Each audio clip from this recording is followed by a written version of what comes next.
Welcome to Fit and Bold, where we promote healthy lifestyles. I'm your host, Lakita Goins. Today we're going to talk about preventative care. Preventative care focuses on maintaining health, preventing diseases when possible, and recognizing diseases for early treatment. Today we're going to discuss several medical screening tests. So we have Dr. Duankerson here from the UAMS Area Health Education Center to talk with us. How are you today, doctor? Good. Okay. The first thing I want to ask you about is cholesterol screening. What is it and when do you need it? Cholesterol is basically a component that you could find. It's kind of a fatty component that you could find throughout your body. It's very essential to your body to help produce hormone, vitamin D's, and whatnot that again, your body needs. Unfortunately, with cholesterol, sometimes we eat too much fatty food and then we have too much cholesterol buildup in our body. In terms of screening, we like to screen males at 35 years old, especially if they have risk factors like obesity or diabetes or whatnot. And at 35. And then for women, it's 45 and any risk factors. Okay. Again, for high lipid levels. Okay. And the next test, the audiogram. I know a lot of adults tend to start losing some hearing at around age 60 or so. Can you tell us about an audiogram? Audiogram is basically where you put a kind of a headphone on people, and then you send certain sound waves, different frequencies, and you test to see if that person still have the capability of hearing these different frequencies. And usually we test it in younger kids when they're born to make sure that they don't have learning disability or learning delay or because of it, or speech delay. But then as you get older, we don't usually screen for it until maybe, let's say, you get really older, work in an occupation where there's a lot of loud noise that can cause hearing damages, okay? And then we can, you know, if there's any signs or indication that you might need to be tested, then we could do that. And you could do it on a yearly basis also if needed. Okay. And the next screening is for cervical cancer. What screening do we use to detect it? For cervical cancer, we like to do the pap smear. Pap smear is helps us to ID any changes in a woman's cervix, any abnormal cell growth, and we try to catch at an early age or an early phase so that it doesn't progress and get too aggressive. Okay, and when do women need to start getting PAPs? Okay, now the new recommendation is now 21 and up. Okay, and before we're gonna have some women that will remember where it was 3 years after first sexual intercourse. Or 21, okay? Right. But now it's just 21 and up. Okay. And the next thing we want to ask about is testicular cancer screenings. Well, normally we don't screen for testicular cancer. Okay. But if a gentleman, for some reason, noticed some kind of abnormal change or enlargement of his testicle, then he would come to the doctor, inform us, and then we can actually examine and do things to where we could decide how far we want to go in terms of diagnostic tests. Okay. And if he's in a risk factor, has any risk factor for testicular cancer. Okay. Breast exams. Can you talk to us about what they are and what they detect? Well, breast exam is where we used to manually in the office examine like a woman's breast for abnormal lumps or bumps or anything like that. And we used to recommend women do it at home, in their shower. Right. But now studies have shown that tends to show that women get a little more anxious when they find little mass that might be benign. Right. So we don't really recommend self breast exam anymore. Okay. But what we do is recommend is when a woman turns 45, we want her to have a mammogram so that we can screen for breast cancer. Okay. Do you all do a screening for colon cancer? Colon cancer can be screened with digital rectal exam, stool guaiac test, where we test for blood, okay, in your stool. Another very good modality, most common and preferred modality, is colonoscopy, okay? And usually that's performed at age 50. And once you've had it performed, you don't have to do it again for another 10 years, unless, let's say, on that colonoscopy, we find something abnormal. Right. Okay. Okay. Are there any other preventative care screenings that you want to highlight today? Well, we do recommend that, you know, as men get older and they have signs and symptoms of urinary tract, let's say, issues, we would test for prostate. Prostate cancer is actually pretty common in men, so you could test that with digital rectal exam and PSA, which is a prostate antigen. Okay. Okay. All right. Are there any others you want to talk about? Screening? Yeah, screenings. Or is that about summing that up? Let's see. If not, can you just tell our viewers, just talk to them about how important it is to get preventative care, to see your doctor on a regular basis, just to get checkups? Yes, ma'am. Preventive care is very important. It's a way of catching any disorder or disease that you might have at an early age, or where it's not really bad, okay? I'd much rather take care of hypertensive, high blood pressure when it's 140 or 150 over 90, okay, than 200 over 100. Right. You know, once you start getting to these higher numbers, you start causing more problems for your heart and for yourself. Right. You risk having strokes and whatnot. And it's a lot cheaper, you know, and not as invasive.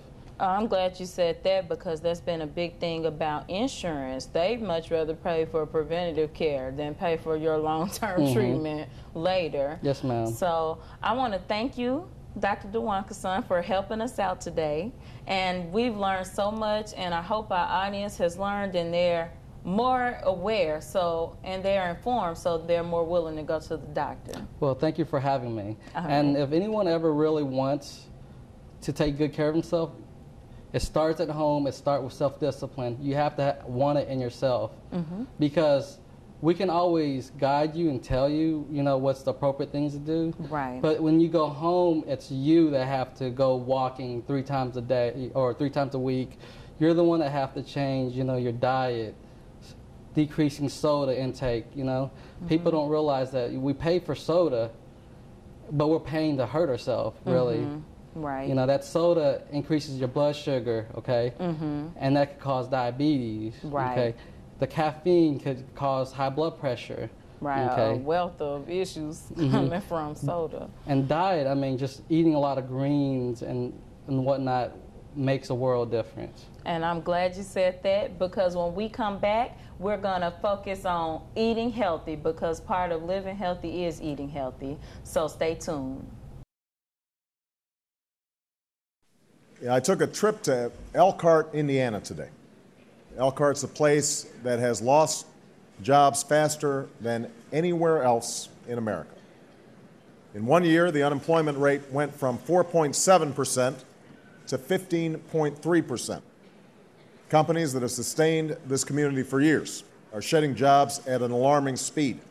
And the people who've lost them have no idea what to do or who to turn to. They can't pay their bills, and they've stopped spending money. And because they've stopped spending money, more businesses have been forced to lay off more workers. In fact, local TV stations have started running public service announcements that tell people where to find food banks, even as the food banks don't have enough to meet the demand. As we speak, similar scenes are playing out in cities and towns across America.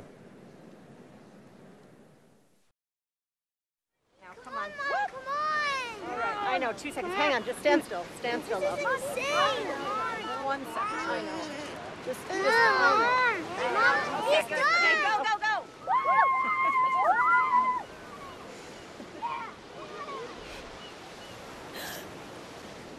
No. Boys, hang on, boys. You don't have to be perfect to be a perfect parent. There are thousands of children in foster care who will take you just as you are. We don't win unless we work together. It's how we play our best. It's how we survive on the field. Now that same teamwork can save 13 million people affected by the famine, war, and drought in the Horn of Africa. Go to this site and forward the facts to everyone you know. The more people who know, the more money we can raise. And the more money we raise, the more people we can help. Because saving lives doesn't take a lot. It just takes a lot of us.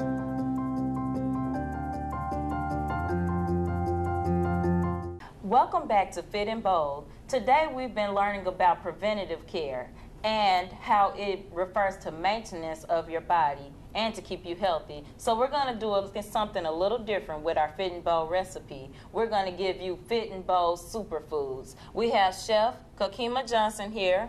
He works at UAPB for Thompson Hospitality. Okay, how are you today? I'm doing fine. What do you have for us? What I prepared is a platter of superfoods.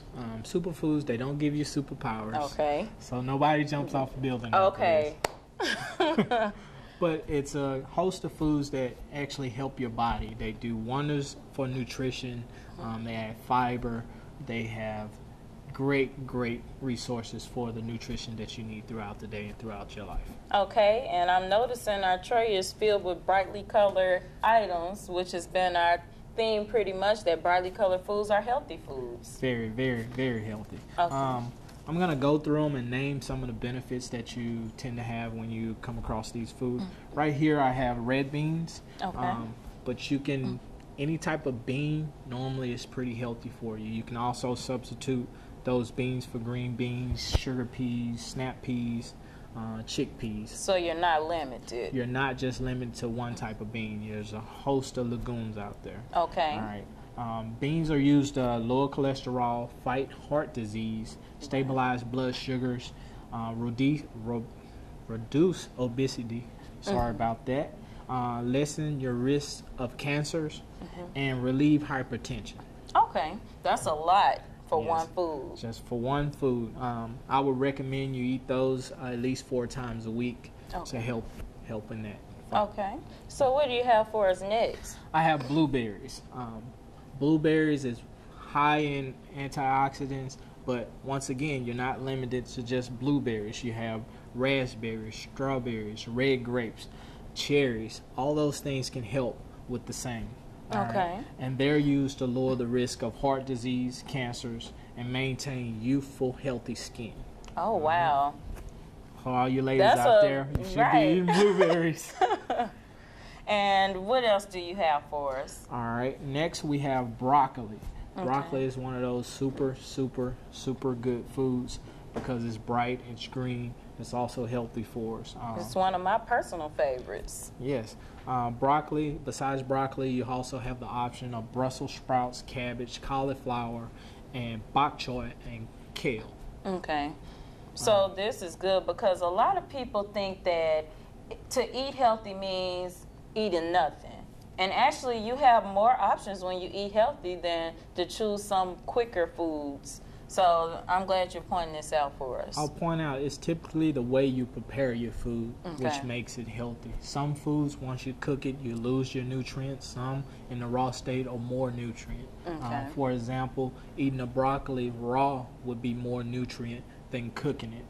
But eating tomatoes cooked enhances the nutrients in there rather than listening. Oh, I didn't know that. Yes. So there's several different types things you can do. Broccoli can help your immune system. It helps fight birth defects and help strengthen your bones as well. Okay. Wow, that's a lot for broccoli too. So I can't wait to see what these other superfoods do. What's next for us, Chef? All right. Next, we're going to go to oats. Oats, it's just what it is, oatmeal. But some of the things that you can try is wheat germs, whole wheat, barley, buckwheat, rye. All those things have those same nutrient values. And usually in the grocery aisle, they're all located in the same area. Yes, they are. Okay. Oats are high in fiber. Okay. Protein. They help reduce the rate of heart disease. Okay. And they help in the fight of diabetes as well. Okay. And what's next? All right. Next, we're going to move over to, we have spinach. Spinach is one of those big things that's also good for the heart as well. They help fight cardiovascular disease, help fight in transition of cancer. Cancers, yeah. They can even help fight and prevent cataracts. Oh, wow, okay. Yes. And they always say carrots are good for the eyes. Yes. But spinach is good for your eyes. Yes, spinach is good as well. Okay. Once again, green leafy vegetables, most of your green leafy vegetables would do the same for you. Okay. And anything else? Yes. Also, we have walnuts here. Walnuts is, you're a nutty guy. What can I say? Walnuts are great for heart disease because of the oils, the omega-3 fatty acids that you get from different foods. Right. But it's one of those healthy oils that will help your body. It helps your immune system as well. And since they are a nut, I want to remind our audience that always consult with your nutrition or physician, and also remember food allergies. If you have food allergies, you're not limited. As you can see, we have a vast array of these superfoods to choose from. Any honorable mentions? I know that turkey. Yes, you have turkey, wild salmon, pumpkins, oranges. Those foods as well will help in those fights. Let me ask you about the pumpkin. I like pumpkin in bread, which is not the most healthy thing. No, it's not. What form? How can I eat the pumpkin where it makes it healthy? You can take pumpkin pie without so much of the sugar. Okay. Just taking pumpkin and make it like you would make sweet potatoes would be another healthy choice. Even the seeds, taking them out and roast them for a snack will be a good choice. Oh, wow, okay. Is there anything else you want to talk to our audience about?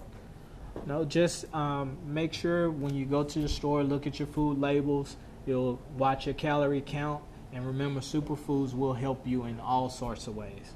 Okay, well, I'm going to make sure I add some superfoods I didn't know about to my diet, and I hope our audience will too. When we return, we're going to be doing our Fit and Bold workout. So change your clothes and come back.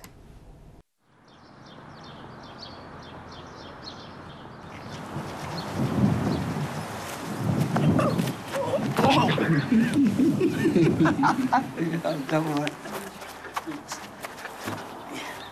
How you feel? How you feel? I'm feeling good. Spin me, spin me. Got you.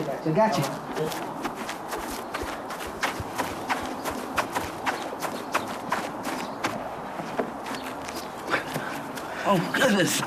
Oh.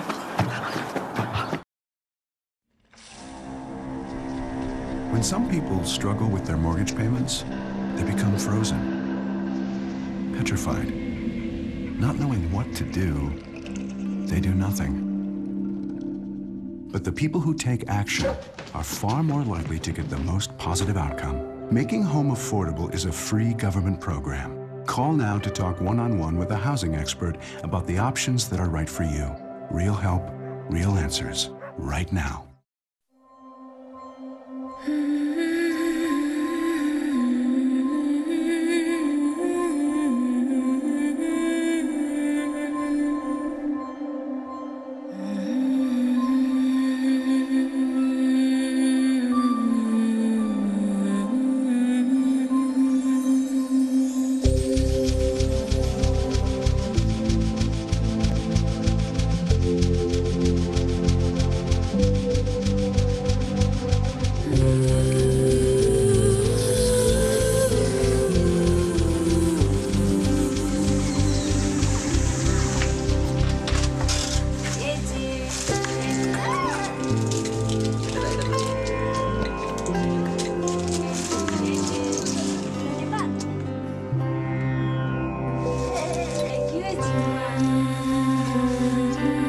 See where the good goes at goodgoes.org.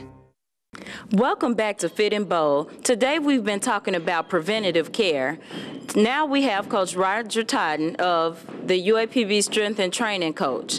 He's going to show us how to maintain a healthy body. So what are you going to teach us today? What we're going to do today is we just had a good workout. Now we're going to just slow it down so I can get your prevention, how you want to get through where you want your back won't be sore, your shoulder won't be sore. So we're going to do a couple exercises you need to do once you finish lifting weights. Okay, we want to remind our audience to always consult their physician before starting any new exercise program. We're ready to exercise. Now, probably the most important part of stretching is when you finish. What we're going to do now is demonstrate how to prevent soreness, how to prevent your lower back, pulling muscles in your back leg, and just breathe. Once you get through working exercise, your heart pumping about 1,000,000 miles per hour, your blood pressure is up, so you need a real calm down. What we're going to do now. What we're doing now, we call cool down. There we go. Everyone's on the floor, on the stomach. And once we do a good high tempo leg workout, what we call that straighten your lower back. You cannot put no emphasis on your lower back, because that's cool. The center of your body is going to take more than back here. Everybody now, stretch the lower back. Again, lower back, shoulder square. And you do this, most important, very important, is to breathe. You got to let it out back into your lungs and breathe. Now when we finish that exercise, we come up in a push-up position. Come up in a push-up position. Now what we're going to do is stretch the back, lower leg, up and down on the toes, up and down, up and down, up and down. That's very important. As you do this, it's very important to realize because now you're calming down. Your heart is going back to a normal tempo. Now what we call walk it up, you walk it back up at your own pace. Walk it up as you come up, all the way up, all the way up. Good job, all the way up. Now, once you finish, the most important part of all of it is just walk it out. Get back to your start walking. Everyone that comes to like walk. Easy, breathe, and air get back in your lungs, and let everything get back down to normal. This is what they're doing as they're walking back. Just normally walk, nothing else, just normal walking, back inside, we should be great, good to go. Again, thank you very much. Again, always is very important, especially walking for the exercise. Thank you very much.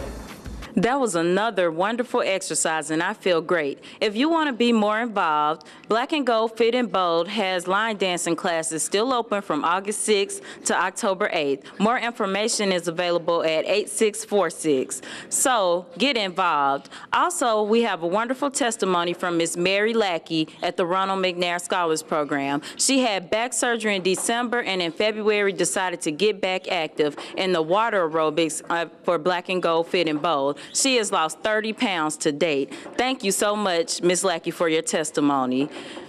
Remember, being healthy is a lifestyle journey. Be happy in your journey and get fit and be bold.